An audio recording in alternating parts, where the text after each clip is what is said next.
Hey friends, today I want to talk to you about the lighting setup which I'm using for this very setup. It's incredibly easy to achieve these kind of results for your YouTube videos, web content, social media content, that sort of thing. Any kind of talking head scenario, that's what we're talking about today. How to do the lighting and the setup to get these kind of results. So let's do it.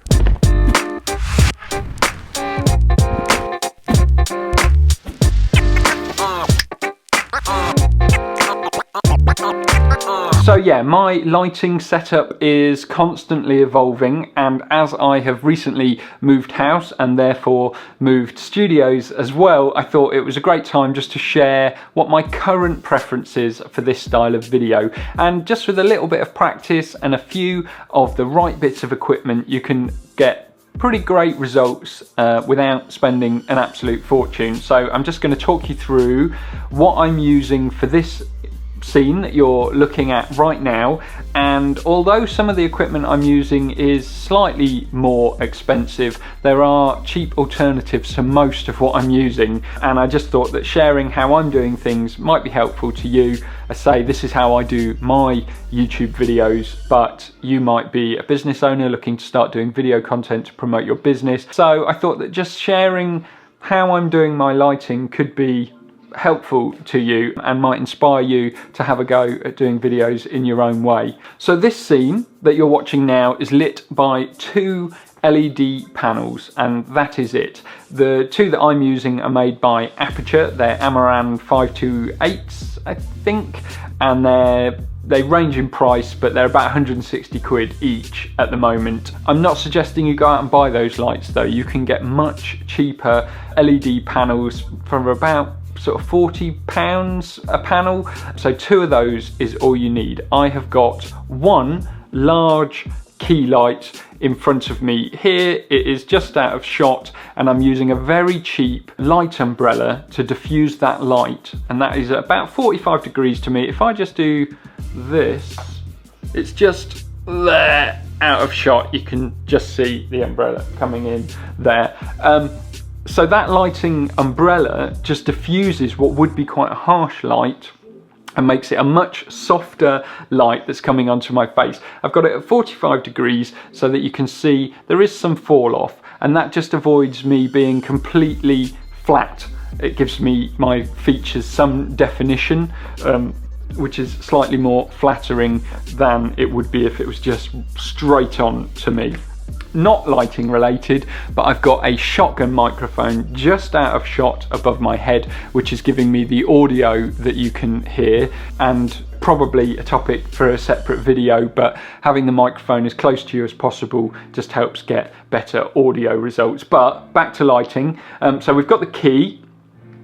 In this particular space, I'm not actually using any kind of fill light. Sometimes you can put a second light on the other side of you and just sort of fill in the shadows a little bit, but actually this one light at a sort of enough of an angle, I actually am quite happy to not use a fill light of any sort. Okay, so I've just got one large light source that I've softened as much as possible. The second light that I'm using is another Aperture light panel. Again, doesn't need to be that light. You can get really cheap LED panels for this sort of thing, and what I've done is I've actually mounted it directly above my head, and that one I've put a warm tungsten filter on, which comes with the light. Most of the lights now do come with a few different clip-on filters, or if you fancy about it, you can buy a light which is bi-colour and will let you change the Kelvin value to a warmer or cooler temperature depending on your preference. This one is just a plastic clip-on filter which goes over the front of it, and what I'm using that for, if you can see on my hat that I've got this sort of warm glow almost, and what it does is it just isolates me from the background behind me a little bit and just adds that little bit of definition to the top of my head, and I just find that that's quite nice. So I've got key light, daylight, so a white sort of 5000 Kelvin cool light, as it were, which I've softened as much as possible so that that's the main source that's lighting my face, and then just behind me and above my head, I've got the second aperture panel with the warm tungsten filter on, which just obviously, because my white balance on my camera is set for daylight, it appears much more orange and warm on the top of my head. You can see it just there. The only other light, and this is an important factor, is some practical lighting. Practical lighting is what we call lights which are sort of in shot, in the background of a shot, and it's always nice to have some practical lights. So because I'm now in the new office, I have got the Philips Hue light strip mounted to the underside of a shelf just behind my desk, and I've also got a desk lamp which you can see just in the background there as well. Both of those are colour changing bulbs and just allow me to bring in a little bit of background interest to light it up. I'm not suggesting you go out and buy Hue lights, even though they're awesome, by the way, but any kind of, you know, just a desk lamp, normal bulb in that, have that in the background just to change it up a little bit, and that's just helpful. Other important things to mention: it's actually quite a bright day today that I'm filming, but I tend to just close the blinds in this room so that I've got complete control over the lighting situation. What I don't want is to get my frame just the way I like it, using some sort of natural light, and then a cloud comes over or it gets much brighter and suddenly my exposure is completely ruined. So I block out the daylight as much as possible. I've got my large soft key light. I've got a second, what we call rim light or backlight above my head there, and then I've just got a few lights in the background just to add a bit of visual interest to the scene, and that is it.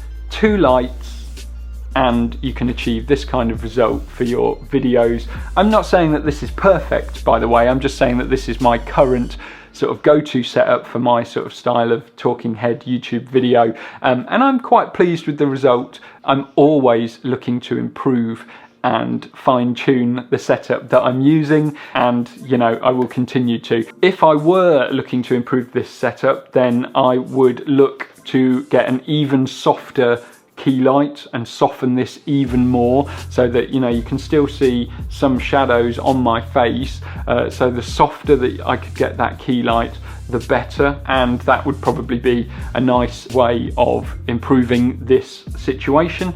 And secondly, I would probably look at getting a few more practical lights in the background just to add a little bit more visual interest. So yeah, I hope that's helpful. As I say, I'm not saying this is a perfect lighting situation in any way, but what I am saying is this is 2 LED lights and you can get pretty good results from doing it. So I hope you found that interesting, maybe even helpful. If you did, give the video a thumbs up. Drop me a comment if you've got any questions whatsoever. I would love to hear from you. And if you're into this sort of thing, tutorials, gear reviews, my journey as I learn filmmaking, then do subscribe to the channel. You'll get notified next time I upload a video. So other than that, thanks for watching, and I'll see you next time.